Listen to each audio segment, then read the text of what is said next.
নির্বাচন কমিশনের 15 সদস্যের প্রতিনিধি দল যাবে। তৃণমূল নেত্রী মমতা বন্দ্যোপাধ্যায় তার নেতৃত্বেই যেতে চলেছে, কারণ সেখানে মুখ্য নির্বাচন কমিশনের ফুল বেঞ্চের সঙ্গে বৈঠক হয়েছে। আমরা এই মুহূর্তে মমতা বন্দ্যোপাধ্যায় বাড়ির সামনে ছবিটা আপনাদের সামনে তুলে ধরবো, কারণ ইতিমধ্যেই সেখানে যেতে শুরু করেছেন যারা পরিজন রয়েছেন। এই এসআইআর আবহে যাদের মৃত্যু হয়েছে তাদের পরিজনেরা যেমন রয়েছে এবং জীবিত রয়েছেন কিন্তু তবুও ভোটার তালিকা তাদের মৃত হিসেবে দেখানো হয়েছে, তারা সেখানে রয়েছেন, কারণ তাদেরকে নিয়েই আজকের এই নির্বাচন কমিশনে যাওয়ার কথা মুখ্যমন্ত্রী মমতা বন্দ্যোপাধ্যায়। তবে কি সেখানে শুধুমাত্র বৈঠক হবে না, তার অন্যান্য কর্মসূচিও থাকছে তৃণমূল নেত্রী মমতা বন্দ্যোপাধ্যায়, সেদিকে আমাদের নজর থাকছে। তবে এই মুহূর্তে মমতা বন্দ্যোপাধ্যায় যেখানে আছেন সেই বাড়ির সামনে থেকে, মানে অভিষেক বন্দ্যোপাধ্যায়ের যে বাড়ি, সেই বাড়ির সামনে থেকে রয়েছে আমাদের সহকর্মী জ্যোতির্ময়।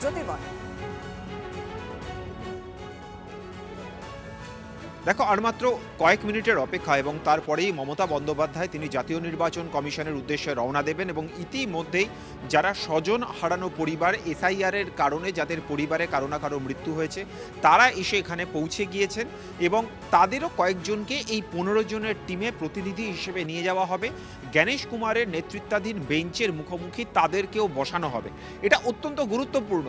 একাধিক রাজনৈতিক দল প্রায় প্রত্যেক দিন জাতীয় নির্বাচন কমিশনে তারা দরবার করছেন এবং প্রত্যেকেরই আলোচনার একটাই উপজীব্য, তা হচ্ছে এসআইআর প্রক্রিয়া নিয়ে অভিযোগ বা বিভিন্ন দাবি। কিন্তু এই প্রথম তৃণমূল কংগ্রেস প্রথম রাজনৈতিক দল বা মমতা বন্দ্যোপাধ্যায় প্রথম কোনো রাজনৈতিক নেত্রী যিনি এসআইআরের কারণে যারা ক্ষতিগ্রস্ত হচ্ছেন তাদেরকে নিয়ে গিয়ে মুখ্য নির্বাচনী আধিকারিকের মুখোমুখি বসিয়ে দিচ্ছেন। এটা রাজনৈতিকভাবে অত্যন্ত বড় একটি বার্তা। আজ সকালে যখন বঙ্গভবনের বাইরে পুলিশি তৎপরতা বাড়ে, বিরাট পুলিশ বাহিনী গিয়ে সেখানে পৌঁছে যায়, যখন ব্যারিকেড টানা হয়, তারপরে স্বয়ং মমতা বন্দ্যোপাধ্যায় সেখানে ছুটে যান এবং তখনই কিন্তু বলতে শুরু করেছো। আমি বরং দর্শকদের একবার সেই ছবিটাও দেখিয়ে দিতে বলবো, কারণ সকাল থেকেই এই যে সংঘাতের সুরটা এবং জ্ঞানেশ কুমারের উপর যে একটা স্নায়ুর চাপ তৈরি করা, সেই স্নায়ুর চাপটা সকাল থেকেই তৈরি করতে শুরু করে দিয়েছেন তৃণমূল নেত্রী মমতা বন্দ্যোপাধ্যায়। 4টেই বৈঠক, কিন্তু সকাল থেকেই দিল্লির হাওয়া একেবারে গরম করে রেখেছিলেন তৃণমূল নেত্রী মমতা বন্দ্যোপাধ্যায়। একবার সকাল থেকে ঠিক কি হয়েছে একবার ছবিটা দেখুন। এটা খুব স্যাড। সকাল থেকে বঙ্গভবন এবং আমাদের দুটো বঙ্গভবনে সেন্ট্রাল পুলিশ, দিল্লি পুলিশ দিয়ে ভর্তি করে দিয়েছে। দেখছে ঘরে ঘরে খুঁজে কে কে এসছে। এটা ওরা করতে পারে না। They came to raise their voice. If they are permittable, we'll appeal. Then they can go, they can meet some people. But don't think that they will give us the guidelines for the agitation. So just now I've got the information and I didn't change even my clothes. I'm just going as a house staying. And Abhishek was also used to do something work. I said, let's go with us. So I'm going to Bangabhavan.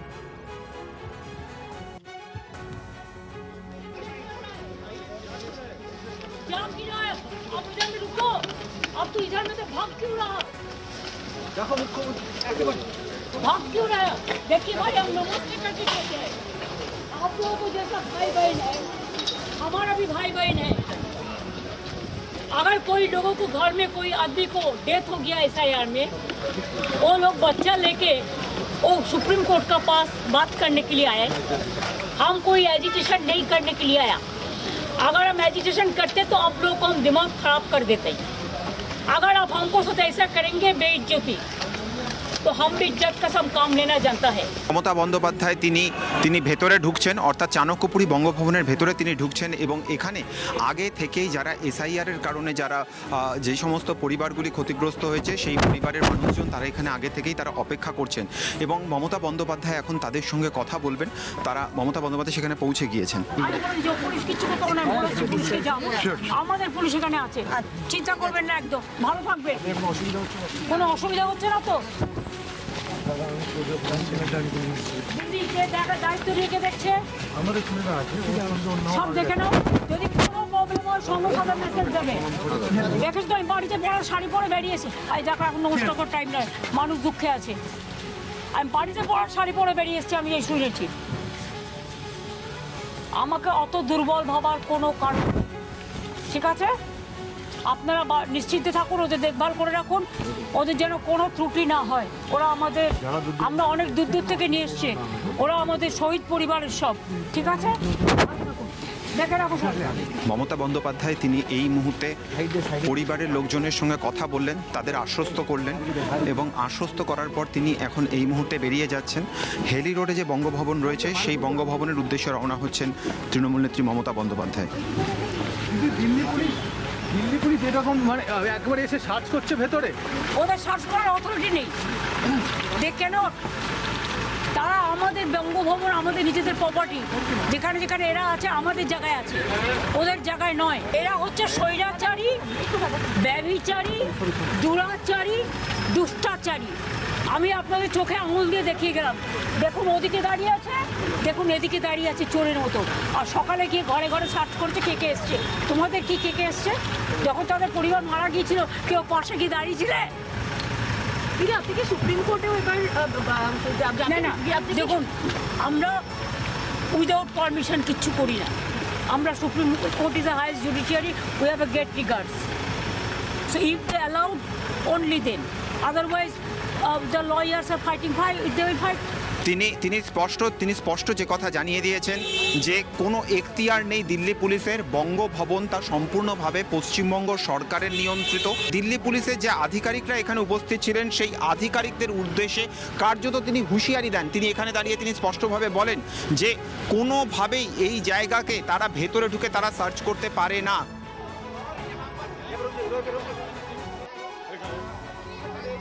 क्यों नहीं आएगा? अगर जिसको आदमी को death हो गया है वो नहीं आ सकता है, मीडिया को नहीं बता सकता है। देखिए सब दिल्ली पुलिस को लेके आया, जिधर में हमारा लोग है ये पूरा बस भर्ती करके ले आया। देखो आप पुलिस को दिखाइए, हमको मार दिखाइए, आप पुलिस को दिखाइए। তিনি যা নিশ্চিত করতে চাইছেন তা হচ্ছে যে যেভাবে তিনি দিল্লির রাজপথে আজকে নেমে পড়েছেন, যেভাবে তিনি একটি বঙ্গভবন থেকে আরেকটি বঙ্গভবনে তিনি ছুটে যাচ্ছেন, স্বাভাবিকভাবেই এই মুহূর্তে দিল্লির সামগ্রিক রাজনীতির নজর রয়েছে তার দিকেই। মমতা বন্দ্যোপাধ্যায় সকাল থেকে বঙ্গভবনে পৌঁছে গিয়েছেন। দুটি বঙ্গভবনেই তিনি গিয়েছিলেন এবং সেখানে ঠিক কি বক্তব্য দিলেন এবং পরিজনদের কিভাবে অভয় বানিয়ে দিলেন সেই ছবিটা আপনাদের সামনে তুলে ধরলাম। রাজ্যের বিরোধী দলনেতা শুভেন্দু অধিকারী তিনি কি বলেছেন? তিনি বলছেন যে দিল্লি পুলিশের কাছে খবর ছিল, সেই কারণেই দিল্লি পুলিশ গিয়েছে এবং তল্লাশি করেছে। একবার শুনুন তার বক্তব্য। এসআইআর এর আতঙ্কের নামই হচ্ছে মমতা ব্যানার্জি। প্রথম দিন থেকে কন্টিনিউয়াস ভয় দেখানো, আতঙ্ক তৈরি এবং সমস্ত লোকের নামের বানান ভুল, পদবীর বানান ভুল মুখ্যমন্ত্রীর নির্দেশে করেছে। কিভাবে বিএলও, এইআরও, ইআরওদের একাংশকে দিয়ে আইপ্যাককে বসিয়ে নাম এবং পদবীর বানান ভুল করে লক্ষ লক্ষ লোককে শুনানিতে ডেকে নিয়ে গিয়ে হয়রানি করিয়েছেন মমতা বন্দ্যোপাধ্যায়ের নেতৃত্বে। পরিকল্পিতভাবে তার প্রশাসন ইচ্ছাকৃতভাবে যারা বানানের ত্রুটি করেছেন আইপ্যাক এবং তৃণমূলের নির্দেশে, সেই বিএলও, এইআরও, ইআরওদেরকে অবিলম্বে সাসপেন্ড করে এফআইআর স্টার্ট করতে হবে এবং 3টি জেলা শাসককে ইমিডিয়েট সাসপেন্ড করতে হবে। মুর্শিদাবাদ, দক্ষিণ 24 পরগনা এবং পূর্ব মেদিনীপুর। আমাদের কাছে স্পেসিফিক ডকুমেন্ট রয়েছে এদের বিরুদ্ধে। শুভেন্দু অধিকারী মাননীয় মুখ্যমন্ত্রী যখন বাংলার মানুষের ভোটের অধিকারকে অটুট রাখতে দিল্লিতে লড়াই করছেন এবং উদাহরণ হিসেবে সেই মুখগুলিকে সেই পরিবারের প্রতিনিধিদের নিয়ে গেছেন, তখন তাদের নিম্ন রুচির আক্রমণ করছেন শুভেন্দু অধিকারী। বাংলার মানুষ এর কড়ায় গন্ডায় জবাব গণতান্ত্রিক ভাবে ভোটে দেবেন। সকালে যেমন দিল্লি পুলিশ দিয়ে আতঙ্ক তৈরি করার চেষ্টা হয়েছিল, আরো কি কি পরিকল্পনা ছিল বঙ্গভবনে, নির্বাচন কমিশনের বিরুদ্ধে যে তুমুল চক্রান্তের অভিযোগ রয়েছে, মমতা বন্দ্যোপাধ্যায় দিল্লিতে রয়েছেন এবং তাতে দিশাহারা হয়ে গিয়ে বিজেপি এই ভুক্তভোগী পরিবারগুলোকে, শহীদ পরিবারগুলোকে কুৎসিত ইঙ্গিতবাহী অপমান করতে নেমেছে।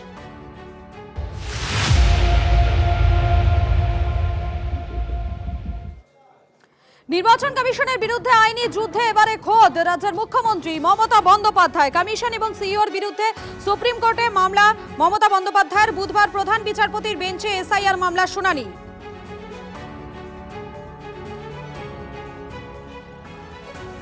আমরা উইদাউট পারমিশন কিচ্ছু করি না। আমরা supreme court is the highest judiciary, we have a great regards. So if they allowed only then, otherwise the lawyers are fighting, they will fight. যতই করো মামলা, বিজেপি নেবে বাংলা, এটাই কালের দেওয়াল লেখা।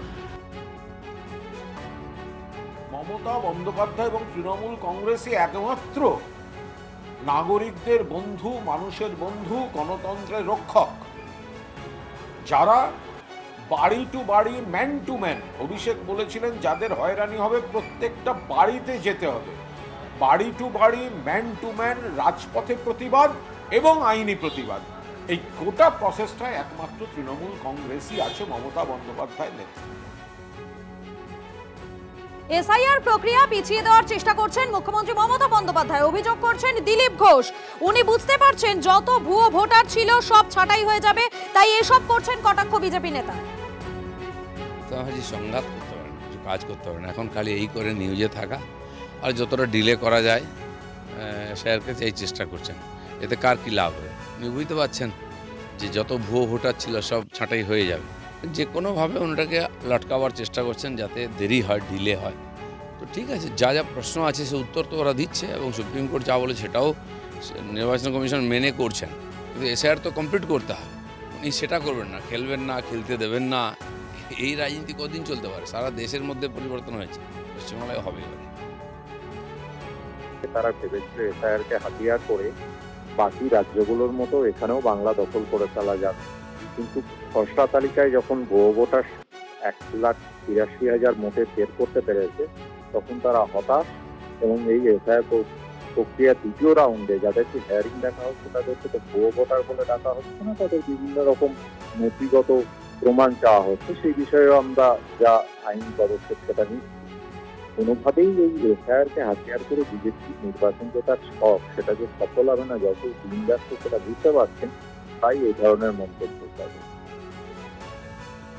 3:40 বেজে গিয়েছে, আর কিছুক্ষণের মধ্যেই তো বৈঠক হওয়ার কথা। মুখ্য নির্বাচন কমিশনের ফুল বেঞ্চের সঙ্গে তৃণমূল নেত্রী মমতা বন্দ্যোপাধ্যায়ের নেতৃত্বে বৈঠক হওয়ার কথা। পরিজনের পরিবারের সদস্যরা তারা ইতিমধ্যে ভিড় করতে শুরু করে দিয়েছেন। এই মুহূর্তে দিল্লির দিকে আমরা দেখতে পাচ্ছি মমতা বন্দ্যোপাধ্যায় তিনি যাবেন এবং পরিজনেদের সঙ্গে নিয়ে তার যাওয়ার কথা। জ্যোতির্ময় আমার সঙ্গে রয়েছে। জ্যোতির্ময়, দেখো, এই মুহূর্তে মমতা বন্দ্যোপাধ্যায়ের যে নিরাপত্তারক্ষী তাদের তৎপরতা শুরু হয়ে গিয়েছে এবং এই 181 সাউথ এভিনিউ এই বাড়ির ভেতরেই এই মুহূর্তে যে স্বজন হারানো পরিবার, অর্থাৎ এসআইআর এর কারণে যাদের পরিবারে মৃত্যু হয়েছে তাদের কয়েকজন এখানে এসে গিয়েছেন, যারা 15 জনের দলে থাকবেন। এবং এই মুহূর্তে সামনে দুটি ব্যারিকেড রাখা ছিল, সেই ব্যারিকেড দুটি সরিয়ে দেওয়া হলো, অর্থাৎ মমতা বন্দ্যোপাধ্যায়ের কনভয় কিছুক্ষণের মধ্যেই বেরোবে এবং সেটা আমরা সিকিউরিটি তৎপরতা থেকেই বুঝতে পারছি।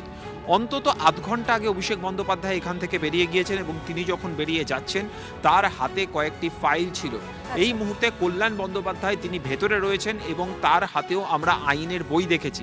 অর্থাৎ আজকে যে বৈঠক, সেই বৈঠক কার্যত যে আইনের দরজা হতে চলেছে তার যাবতীয় প্রস্তুতি কিন্তু আমরা দেখতে পেয়েছি। এর পাশাপাশি কিছুক্ষণ আগেই রাজ্যসভার সাংসদ দোলা সেন আসেন এবং তার গাড়ি থেকে কিছু প্ল্যাকার্ড নামানো হয়। অর্থাৎ যে প্রশ্নটা বা যে দিকে আমাদের প্রথম থেকে নজর রয়েছে যে নিছক বৈঠক নাকি তার পাশাপাশি কোনো ধর্ণা, অবস্থান, ঘেরাও, বিক্ষোভ সেই কর্মসূচিও রয়েছে, সেক্ষেত্রে এই প্ল্যাকার্ডগুলো যে ইঙ্গিত দিচ্ছে যে সেক্ষেত্রে একটা জায়গা খোলা থাকছে প্রথম থেকেই, যে প্রয়োজন হলে বিক্ষোভও দেখানো হতে পারে। সেই মধ্যে মমতা বন্দ্যোপাধ্যায় তিনি তার কনভয় নিয়ে বেরোতে পারেন, আমরা অবশ্যই সেদিকে নজর রাখছি। তবে সময় হচ্ছে একটা